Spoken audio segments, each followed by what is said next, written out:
Hello साथियों, एक बार फिर से स्वागत है आपके अपने YouTube channel vertex study life में। आशा करते हैं आप तो स्वस्थ होंगे, मस्त होंगे और आपकी जो पढ़ाई है वो समय के साथ चल रही होगी। देखिए बच्चों, इससे पहले हम लोग क्लास 12 की केमिस्ट्री में सेट 1 का जो कोड है 347 FZ, इसका 6 लेक्चर देख चुके हैं। पहले सेट का 6 लेक्चर हो चुका है। अगर नहीं देखे हैं तो जाके तुरंत उसको देखिए। अगर देख चुके हैं तो यह उसका 7वां लेक्चर है और पहले सेट का यह लास्ट लेक्चर भी हो सकता है, क्योंकि इसी में हम सब इसको क्या कर देंगे, खत्म कर देंगे। ठीक है, तो अगर चैनल पर नए होंगे तो चैनल को सब्सक्राइब करिएगा, लाइक कर दीजिएगा और ज्यादा से ज्यादा अपने दोस्तों के साथ शेयर कर दीजिएगा। तो बिना किसी देरी के स्टार्ट करते हैं। इसमें आपका 6वां का क प्रश्न हो चुका था। इसमें अथवा का एक क्वेश्चन था जो बहुत ही मोस्ट इंपॉर्टेंट है, आप पढ़े भी होंगे, उसको हम देखने वाले हैं। प्रश्न क्या है? तो प्रश्न है कि इलेक्ट्रॉन प्रतिस्थापन सॉरी प्रश्न है इलेक्ट्रॉन रागी प्रतिस्थापन अभिक्रिया क्या है। ठीक है ना।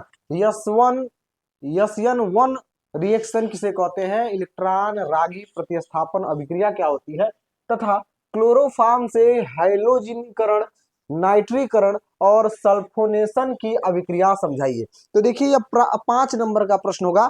2 नंबर इसके डिफिनीशन पे मिलेगा और आपको 3 नंबर, एक तो हैलोजनीकरण अभिक्रिया समझाएंगे, एक नाइट्रीकरण और एक सल्फोनेशन। तो यह 3 नंबर 3 अभिक्रिया पे मिलेगा और 2 नंबर आपको मिलेगा इलेक्ट्रॉन रागी प्रतिस्थापन अभिक्रिया को समझाने में होता क्या है।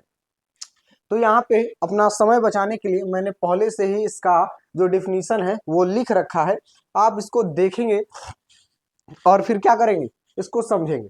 चलिए, क्या है कि इलेक्ट्रॉन रागी प्रतिस्थापन क्या होता है कि इलेक्ट्रॉन प्रतिस्थापन कार्बनिक अभिक्रिया है। ठीक है ना, यानी इलेक्ट्रॉनों का आदान प्रदान होना या फिर इधर से उधर जाना क्या कहलाता है, एक कार्बनिक अभिक्रिया है, जिसमें एक एरोमेटिक प्रणाली से जुड़े। देखिएगा एरोमेटिक प्रणाली क्या है, तो एक थोड़ा सा बेंजीन जरा हम आपके लिए बना देते हैं।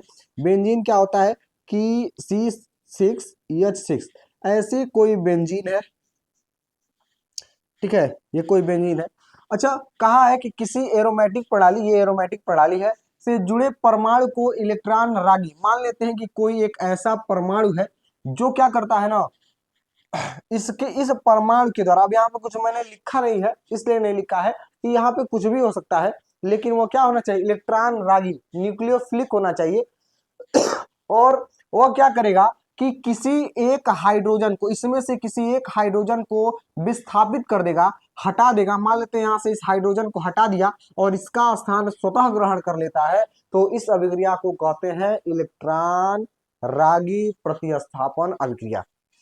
एक बार फिर समझिएगा कि हमने लिखा है कि कोई एक एरोमेटिक संरचना है, एरोमेटिक प्रणाली है, और इसमें किसी भी एक इलेक्ट्रॉन रागी के द्वारा किसी हाइड्रोजन का प्रतिस्थापित हो जाना, प्रतिस्थापन हो जाना ही क्या कहलाता है, इलेक्ट्रॉन रागी प्रतिस्थापन। ठीक है ना, तो आसान है, ये आपको मिलेगा इस पे 2 नंबर। आप इसको फटाक से नोट कर लेंगे, क्योंकि आगे जो ये 3 है, क्लोरोबेंजीन के हैलोजनीकरण, नाइट्रीकरण और सल्फोनेशन, ये बहुत ही महत्वपूर्ण है, तो इसको हम लोग देखेंगे। ठीक है ना, तो इसको नोट करिए, तब तक मैं भी इसको क्या कर देता हूँ, मिटा देता हूँ।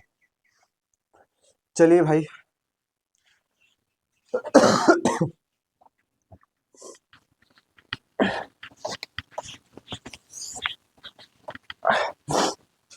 चलिए हैलोजनीकरण लिखेंगे। क्लोरोबेंजीन का क्लोरो क्लोरोबेंजीन का हैलोजनीकरण। ठीक है ना, क्लोरोबेंजीन का हैलोजनीकरण, अर्थात देखिएगा क्लोरोबेंजीन में हैलोजन समूह अगर कोई जुड़ता है तो उसको कहते हैं क्लोरोबेंजीन का हैलोजनीकरण। अब आपको तो पता होना चाहिए कि हैलोजन समूह क्या होते हैं, तो फ्लोरीन हो गया, क्लोरीन हो गया, ब्रोमीन हो गया, आयोडीन हो गया, तो यह जितने भी तत्व होते हैं वो हैलोजन होते हैं। आपको पता ही होगा, क्योंकि आप लोग हेलो एल्केन और हेलो एल्कीन वाले चैप्टर को पढ़ के और तभी आप सेट देख रहे हैं, तो आपको तो इतना पता होना चाहिए कि हैलोजन क्या होते हैं। चलिए, क्लोरोबेंजीन का हैलोजनीकरण करना है तो पहले हम समीकरण को समझते हैं। ठीक है ना, समीकरण को समझते हैं और उसके हिसाब से आप क्या करिएगा ना, उसका अर्थ लिखिएगा। ठीक है, हमारे साथ भी आप लोग भी लिखेंगे। देखिएगा, ये आपके सामने एक क्लोरोबेंजीन क्या होता है, ऐसे होता है, और यहाँ पे Cl जुड़ा होता है, ये होता है ना। इसी को हम बेंजीन के साथ अगर क्लोरीन जुड़ा हुआ है तो उसको कहते हैं क्लोरोबेंजीन, ठीक है ना। इसी को हम क्या कहते हैं, क्लोरोबेंजीन। अच्छा, यह क्रिया कर लेगा किससे, कोई भी हैलोजन ले लेते हैं, जैसे क्लोरीन, क्या हैलोजन है ना, इससे क्रिया कर लेता है। देखिएगा जब क्रिया होगा ना, तो आप कभी भी बेंजीन देखे होंगे तो इसके इस पोजीशन को हम आर्थो पोजीशन कहते हैं, इसको मेटा पोजीशन कहते हैं, और इसको पैरा पोजीशन कहते हैं, ठीक है। ये आप लोग पढ़े होंगे कि जिसके साथ अगर मेन ग्रुप जुड़ा होता है तो उसके बगल वाला आर्थो, फिर मेटा, फिर पैरा, फिर इधर भी देखिएगा आर्थो, मेटा और पैरा। अब क्या होगा कि अगर जब यह इससे क्रिया करेगा तो आप जानते हैं कि हर एक कार्बन के साथ हाइड्रोजन क्या होता है, जुड़ा होता है भाई। ये हर एक कार्बन के साथ हाइड्रोजन जुड़ा होता है, और इस हाइड्रोजन को यह क्लोरीन जो है ना विस्थापित कर देगा, हटा देगा, और उसके जगह पे बैठेगा। और कौन कौन से पोजीशन पे, एक आर्थो पोजीशन पे और एक पैरा पोजीशन पे क्लोरीन क्या होता है, बैठ जाता है। देखिएगा क्या बनेगा, तो एक बनेगा, देखिए दो क्लोरोबेंजीन पहले बना लेंगे, दो क्लोरोबेंजीन ऐसे बना लीजिएगा, प्लस एक और क्लोरोबेंजीन, ये दो क्लोरोबेंजीन हो गया। अब क्या होगा, यहां से हाइड्रोजन हटेगा तो एक यहाँ क्लोरीन लग जाएगा, और एक कहाँ जुड़ेगा, पैरा पोजीशन पे, तो इस पैरा पोजीशन पे हमने क्या कर दिया, क्लोरीन को जोड़ दिया। तो देखिएगा एक आर्थो पोजीशन पे क्लोरीन और एक पैरा क्लोरोबेंजीन, ठीक है। अब इसका नाम लिखते हैं, तो आर्थो आर्थो डाई क्लोरोबेंजीन, और दूसरा है पैरा डाई क्लोरो बेंजीन। इसका क्या होता है, निर्माण होता है। तो ये रिएक्शन है। अब इसको अगर लिखना चाहे तो लिखेंगे कि जब क्लोरोबेंजीन क्लोरीन से क्रिया करता है तो वह आर्थो क्लोरोबेंजीन बनाता है, आर्थो डाइक्लोरोबेंजीन, और पैरा डाइक्लोरोबेंजीन का क्या करता है, निर्माण करता है, ठीक है। तो ये बहुत ही सिंपल है। इसको आप यही, ये जो अभिक्रिया हो रही है ना, यही कहलाता है हैलोजनीकरण, अर्थात हैलोजन का क्या हो जाना, जुड़ जाना, ठीक है। समझ गए। चलिए, अब इसके बाद से दूसरा है, उसको भी हम लोग देख लेते हैं। दूसरा है नाइट्रीकरण, ठीक है। नाइट्रीकरण किसका, क्लोरोबेंजीन का नाइट्रीकरण। नाइट्रीकरण, नाइट्रीकरण,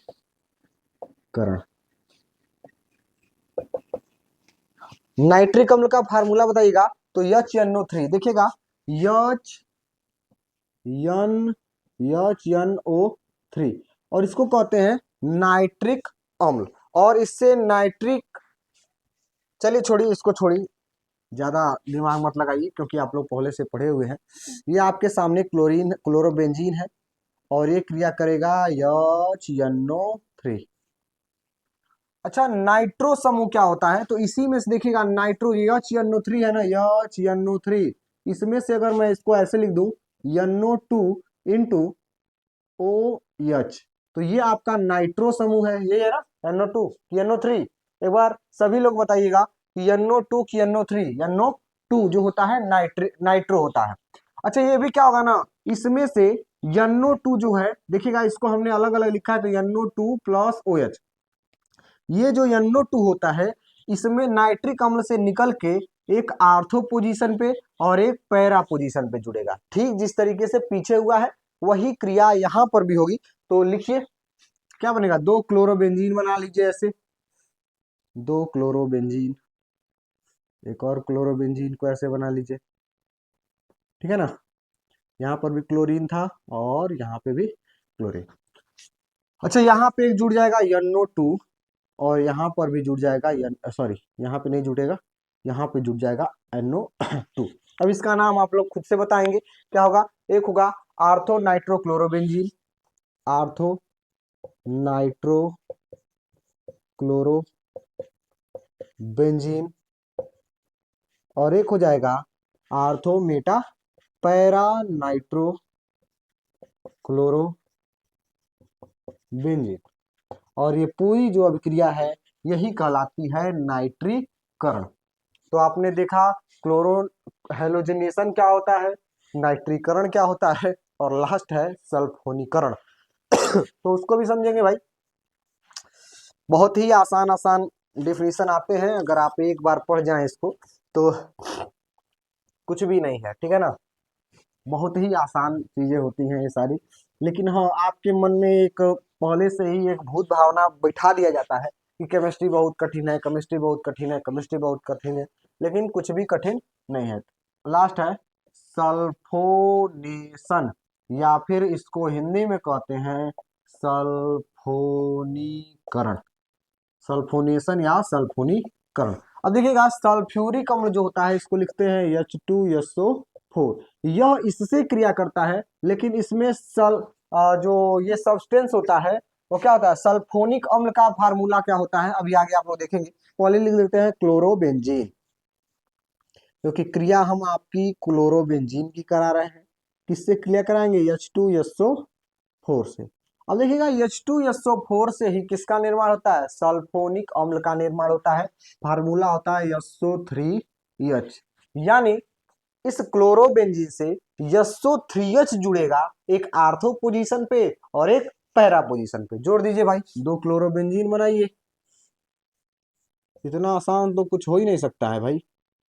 अगर इतना आसान प्रश्न पूछ दिया एग्जामिनर, इसका मतलब आपको वह नंबर दे रहा है, ठीक है ना। एक आर्थो पोजीशन पे SO3H, थोड़ा सा यस सही से बना दीजिए, SO3H, और एक पैरा पोजीशन पे SO3H। इसका नाम होगा आर्थो आर्थो क्लोरो सल्फोनिक अम्ल, सल्फोनिक क्या नाम होगा, आर्थो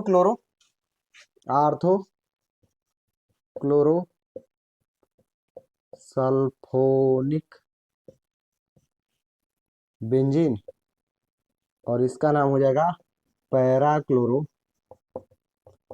सल्फोनिक सल्फोनिक बेंजीन, ठीक है ना। तो ये जो अभिक्रिया है, यही अभिक्रिया आपकी कहलाएगी क्या, सल्फोनेशन, ठीक है। तो आसान है कि अगर क्लोरोबेंजीन के साथ कुछ भी आप जोड़ेंगे ना, तो अगर अधिकतर ये तीन ही अभिक्रिया आपके पेपर में पूछे जाते हैं, एक हेलोजिनेशन, नाइट्रीकरण, सल्फोनेशन। और इनको याद रखिएगा कि इनमें क्या क्या जुड़ेगा, नाइट्रीकरण में NO2 जुड़ता है, सल्फोनेशन में SO3H जुड़ता है, और हेलोजनीकरण में फ्लोरीन, क्लोरीन, ब्रोमीन, आयोडीन, इनमें से किसी को भी जोड़ सकते हैं। और जोड़ेंगे कहाँ, तो इसको भी कहीं किनारे आप अपना नोट्स बनाइएगा, आर्थो और पैरा पोजीशन पे ही क्या करेंगे, जोड़ देंगे, ठीक है ना।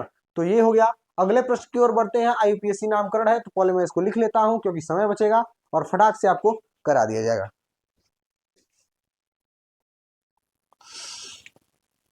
दो प्रश्नों को लिख लिया गया है, ठीक है ना। चलिए प्रश्न को देखते हैं। निम्नलिखित यौगिकों का IUPAC नाम, और इसमें 5 प्रश्न हैं, और पांचों प्रश्नों पे आपको कितने नंबर मिलेंगे भाई, तो पांचों प्रश्नों पे एक एक नंबर, एक प्रश्न 1 नंबर का है, तो 5 प्रश्न है तो 5 नंबर। देखिए केमिस्ट्री यही कहता है कि आपको ज्यादा नहीं लिखना है, इसका बस नामकरण करना है। IUPAC नाम आप लोग पढ़े होंगे, और IUPAC नामकरण में आप लोग को बताया जाता है कि कैसे आपको नामकरण करना है। तो चलिए स्टार्ट करते हैं नामकरण करना। चलिए देखते हैं इसका नाम क्या होगा। तो आप देख सकते हैं कि सबसे लंबी श्रृंखला यही है। कार्बन गिन लीजिए 1 2 3 4 5। तो पेंटेन देखिएगा, सब में जो है वह सिंगल बॉन्ड जुड़ा हुआ है, यानी एल्केन समूह का है, तो पेंटेन हो जाएगा। तो पहले नाम लिखने का पेंटेन लिख लीजिए, पेंटेन, ठीक है। अब देखिए कितने मेथिल समूह, देखिएगा जो ऊपर नीचे ये ब्रांच में जुड़े हुए हैं, ये मेथिल समूह है। और कितने हैं, तो यहाँ एक कार्बन 1, ये 2, ये 3, ये 4, और ये 5। देखिएगा 2 पर 2 मेथिल समूह है और 4 पर 1 मेथिल समूह है, तो इसको लिख सकते हैं 2,2,4। यही ना, 2 पर 2 जुड़े हैं तो 2 2, और फिर 4 पे जुड़े हैं क्या, मेथिल, मेथिल, ठीक। पेंटेन हो गया। उसके बाद से देखेंगे तीसरे कार्बन पे एल्कोहलिक समूह जुड़ा है, तो लिखेंगे 3 आल, यह इसका नामकरण हो गया।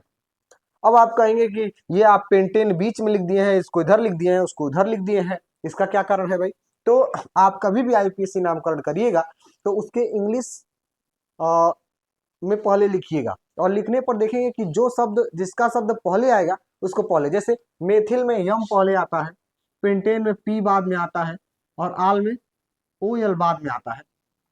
तो आप देख सकते हैं कि यम पहले आता है, A B C D E F G H I J K L, Yama N O P ऐसे करके आता है। तो ये आपका हो जाएगा, ठीक है ना। तो इसलिए इसको क्या किया गया है, लिखा गया है। चलिए इसको बताइए। तो पहले कार्बन की संख्या गिन लीजिए, मेथ एथ प्रोप, प्रोप है और सब में सिंगल बॉन्ड है तो प्रोपेन हो जाएगा, प्रोपेन, यही ना। और उसके बाद देखिएगा कहाँ कहाँ आल जुड़ा हुआ है, तो इस पहले कार्बन पे भी आल है, दूसरे कार्बन पे भी आल है, और तीसरे कार्बन पे भी आल है। तो क्या करेंगे, 1 2 3 आल, पीछे लिखिए इसको, 1 2 3 आल। ये हो गया नामकरण, इतना आसान है। चलिए चौथे प्रश्न को देखते हैं। तो देखिएगा इसमें बीच में ना ओ जुड़ा हुआ है, डबल बॉन्ड ओ से जुड़ा हुआ है।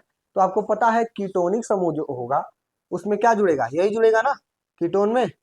चलिए तो क्या नाम होगा इसका, तो इसका सीधे नाम याद रखिएगा कि 3 मेथॉक्सी पेंटेन। क्या देखिएगा कितने कार्बन के, 1 2 3, तीसरे कार्बन के साथ मेथॉक्सी समूह जुड़ा है तो लिखेंगे 3 मेथॉक्सी पेंटेन, पेंटेन, ठीक है ना। तीसरे कार्बन पे मेथॉक्सी समूह जुड़ा है तो हम ऐसे लिख दिए। चलिए आगे है ये। अच्छा इसको देखिएगा ना, तो ये एक तरीके का बेंजीन है, इसको समझिएगा आप लोग पहले। ये बेंजीन है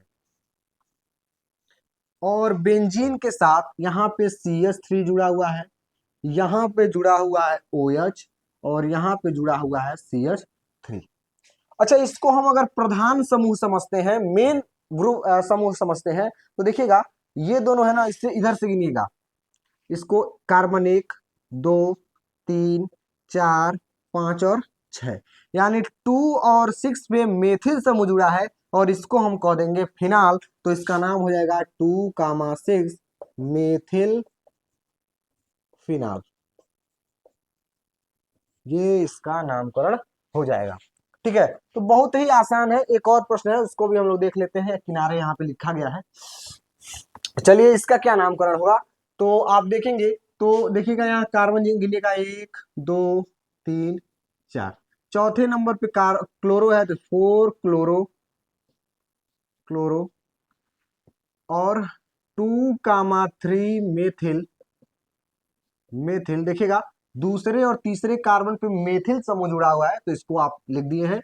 और उसके बाद से मेथ एथ प्रोब्यूट पेंटेन हो जाएगा, पेंटेन 1 आल, या फिर पेंटेन 1 आल क्यों लिखा गया, तो पहले कार्बन से OH समूह जुड़ा हुआ है। तो इसका नामकरण हमने कर लिया। अब अगले प्रश्न की ओर बढ़ते हैं। बहुत ही इसके बाद से अथवा में एक प्रश्न दिया हुआ है, इसी के अथवा में, ठीक है, तो उसको भी फटाक से सॉल्व कर लेते हैं और उसके बाद से फिर आगे की तरफ बढ़ते हैं, ठीक है ना।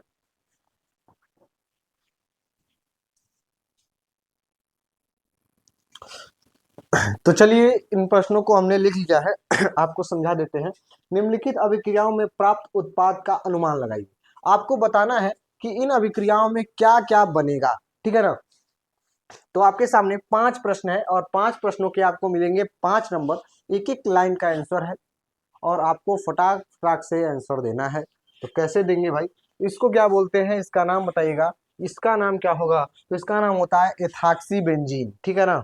आप कहीं ना कहीं देखे होंगे एथाक्सी बेंजीन HBr से क्रिया करे तो क्या बनेगा, देखिएगा ये C2H5Br से मिलकर बना लेगा C2H5Br, और ये हाइड्रोजन इससे जुड़ जाएगा ऑक्सीजन से तो ये फिनाल का क्या करेगा, निर्माण कर देगा, OH, इसको कहते हैं फिनाल। तो ये हो गया, इसका नाम आप लोग जानते हैं एथिल ब्रोमाइड, ठीक है ना। चलिए अगले प्रश्न की ओर बढ़ते हैं। दूसरा प्रश्न क्या कहता है, तो दूसरा प्रश्न भी बहुत ही आसान है, इसको समझिएगा कि ये कैसे होगा। तो चलिए स्टार्ट करते हैं। देखिएगा सांद्र सल्फ्यूरिक अम्ल की उपस्थिति में जब ये क्रिया होगी तो HNO3 की इससे जुड़ेगा तो NO2 समूह जो है वह इससे जुड़ जाता है किस कार्बन पे, तो यह जुड़ेगा आपका ये इस कार्बन पे यानी आर्थो समूह पे, और एक जुड़ेगा पैरा समूह पे। तो जोड़िए ये हो जाएगा O C2H5 और यहाँ जुड़ जाएगा NO2 और फिर यहाँ पे एक और बना लीजिए एक ऐसा ही, ठीक क्लोरोबेंजीन जैसी क्रिया हो रही है यहाँ पे C2H5 और यहाँ पे जुड़ जाएगा NO2। ठीक है, तो ऐसी क्रिया हो गई। फिर आगे बढ़ते हैं, अगला प्रश्न क्या है, तो देखिएगा आपके सामने कुछ ऐसा एक दिया होगा, इसका नाम है meth eth prop, one propyne है, वन प्रोपीन है, डबल बॉन्ड है तो वन प्रोपीन है, और इसका जो हमको अपचयन कराना है और पता करना है कि क्या बनेगा। तो जब हम इसका अपचयन करेंगे, आपको पता है एल्कोहल बनाने की विधि में जब हम प्रोपीन का या फिर एल्कीन का अपचयन कराते हैं तो एल्कोहल का क्या होता है, निर्माण होता है। तो लिखेंगे CH3C, यहाँ पे हो जाएगा H और ये CH3 और यहाँ पे OH क्या हो जाएगा, जुड़ जाएगा। ठीक है ना, तो इसका अब आप नाम बताइएगा meth eth prop, propane, propane one ol, sorry 2 ol. ठीक है ना, तो इसका नाम हो जाएगा। क्योंकि आप लोग सब जानते हैं, बस आप रिवीजन नहीं करते हैं, यही उसका मेन कारण है। आप रिवीजन करिए, अधिक से अधिक क्वेश्चनों को देखिए, बार बार पन्ने को पलट के इधर उधर देखिए कि क्या हो रहा है। ठीक है ना, बार बार कैसे प्रश्न पूछे जा रहे हैं उनको अधिक से अधिक पढ़िए। ठीक है, तो ये हो गया। अगले प्रश्न की ओर हम लोग बढ़ेंगे। अगला प्रश्न क्या कहता है, तो सोडियम बोरा हाइड्रेट से अभिक्रिया कराना है, सोडियम बोरा हाइड्रेट, और जब इसकी अभिक्रिया कराएंगे तो क्या बनेगा, ये 2 मेथिल ब्यूटेन 1 आल बनेगा। जैसे इसको ऐसे लिख देंगे CH3 CH2, लिखिएगा CH3 CH2 और ये CH और यहाँ पे CH3 जुड़ा हुआ है, और यहाँ से क्या होगा कि एक H इससे जुड़ेगा तो ये बनाएगा COH और एक हाइड्रोजन इससे जुड़ा है पहले से, तो इसका नाम बताइएगा मेथ एथ प्रोब्यूट ब्यूटेन 2 मेथिल, पूरा लिखिए अच्छे से लिखिए, 2 मेथिल ब्यूटेन ब्यूटेन 1 आल। ठीक है, तो ये आपका बनके तैयार हो जाएगा। अब लास्ट क्वेश्चन जो है उसको आप लोग देखिएगा।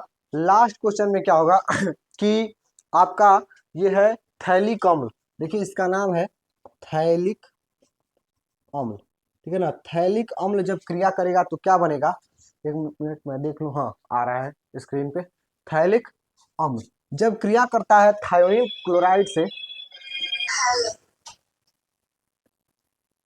जब क्रिया करता है थायोनिल क्लोराइड से तो क्या बनेगा,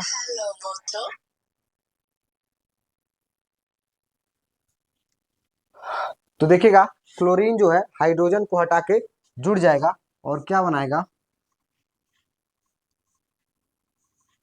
COOCl, और ये भी बनाएगा COOCl, इसका निर्माण होगा। इसका नाम है थैलो थैलोयल क्लोराइड, थैलोयल क्लोराइड। ठीक है, तो ये प्रश्न थे, इसको फटाक से नोट करिए। हम आगे प्रश्न अगले प्रश्न की ओर बढ़ेंगे। ठीक है ना, इसको नोट करिए, तब तक मैं अगले प्रश्न को नोट कर लेता हूं। तो अगले प्रश्न को हम लोग लिख चुके हैं कि निम्नलिखित परिवर्तन में केवल रासायनिक समीकरण लिखना है, कि परिवर्तन हम कैसे करते हैं। देखिएगा कोई कुछ प्रश्न ऐसे दे देगा कि इसमें से इसमें बदलिए। ठीक है ना, जैसे प्रश्न है ब्यूटेन 1 आल से ब्यूटेनोइक अम्ल में परिवर्तन करना है, तो ब्यूटेन 1 आल का फार्मूला होता है, देखिएगा 4 कार्बन होंगे और एक OH समूह जुड़ा होगा, तो ये ब्यूटेन 1 आल है, और इसकी क्रिया Cr2O3 से अगर हम H2SO4 की उपस्थिति में करा दें, अम्ल की उपस्थिति में करा दें, तो ये किसमें बदल जाएगा, ब्यूटेनोइक अम्ल। देखिएगा ओइक जहां शब्द जुड़ता है वहां पे कार्बोक्सिलिक अम्ल जुड़ा होता है, तो आप देखिएगा मेथ एक प्रो ब्यूटेनोइक अम्ल में क्या होता है, परिवर्तित हो जाता है। तो आप इस समीकरण को नोट कर लेंगे, अपनी कॉपी को पलटिएगा, देखिएगा कहाँ यह अभिक्रिया है कि आप उसको एल्कोहल से किसमें बदल रहा है एल्कोहल से उसको कार्बोक्सिलिक अम्ल में परिवर्तित कर रहे हैं, तो कहीं ना कहीं कार्बोक्सिलिक अम्ल के निर्माण की विधि में यह पढ़ाया गया होगा, तो वहां से इसको आप नोट कर लीजिएगा। दूसरा है ब्यूटेनल से ब्यूटेनोइक अम्ल। अब देखिएगा ब्यूटेनल, नैल शब्द जहां जुड़ा हो यानी CHO समूह जुड़ा है, यानी देखिएगा ब्यूटेनल मेथ एथ प्रोप अब ब्यूटेनल है, और इसकी क्रिया अगर Ag2O टालेन अभिकर्मक से हम करा देना तो यह बदल जाएगा ब्यूटेनोइक अम्ल में। ठीक है, तो ये दो अभिक्रियाएं हैं, दोनों अभिक्रियाओं को फटाक से नोट कर लीजिएगा। तीसरा है 3 नाइट्रोबेंजीन से 3 नाइट्रोबेंजोइक अम्ल। ठीक है ना, 3 नाइट्रो बेंजीन का फार्मूला ये है, और इसकी क्रिया Mg से शुष्क ईथर और कार्बन डाइऑक्साइड से जब अभिक्रिया कराते हैं तो 3 नाइट्रोबेंजोइक अम्ल का क्या होता है, निर्माण हो जाता है। ठीक है, तो ये 3 अभिक्रिया हैं, इनको नोट करिए। अगली अभिक्रिया को हम क्या करते हैं, लिखते हैं। आप इसको वीडियो को रोक कर और सारी चीजों को नोट करते हुए चलेगा। ठीक है, अगले वीडियो की तरफ चलते हैं।